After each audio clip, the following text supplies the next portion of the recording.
So I'm often asked about reflexes, and in terms of when people are talking about a child and they say this reflex is not integrated, say maybe it be Moro or the tonic labyrinthian is not integrated, and what does that mean to have a reflex integrates?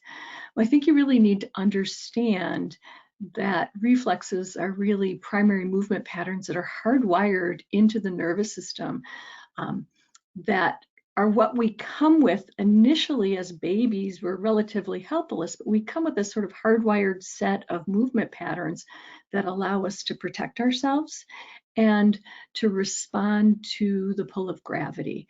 So they're very tied into emotional expression, affect regulation, arousal regulation, postural ocular development. They're underneath all of that. And so when they're very early in their development, when they're in what we would call a developmental window, when they're supposed to be expressed, they're in their simplest form.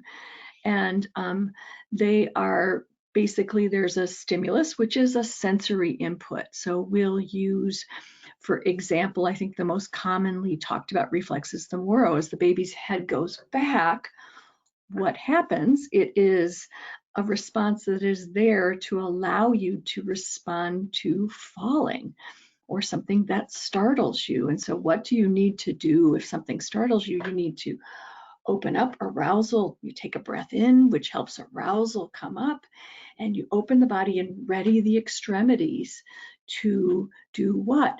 To grab a hold of something if you're an infant, or to curl up to protect the soft underbelly. So that pattern is, we say that it's integrated if it is goes to the background around 6 months of age, when the baby starts to develop protective extension. And so you can always kind of see a thread of that pattern in that child's development, in the way they use their arms. So if a child doesn't use their arms to protect themselves when they're falling, we might lead us to wonder, was the Moro integrated? If not, and we think it's not, and you can do testing to find that out, or you can make that assumption. We think about all the things that go into that primary movement pattern. So what was the stimulus? It was vestibular proprioceptive in nature. And so is that child processing vestibular and proprioceptive information well? And if not, can I shift the intensity, frequency, duration, the combinations of that, and then play in the movement pattern of the Moro, which is opening and closing the body.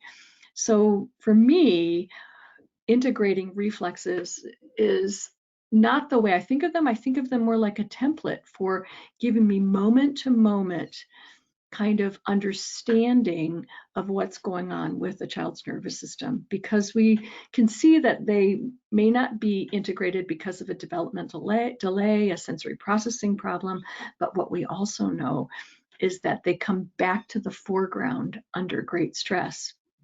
And so they can also tell me the state of the child's uh, ability to deal with stressors, and I can go back and play with them and play with the child with them in mind, thinking about what kind of sensory input to use and what kind of movement patterns to use to help with the child with stress regulation. So it's just one way of looking at the reflexes from a much broader perspective.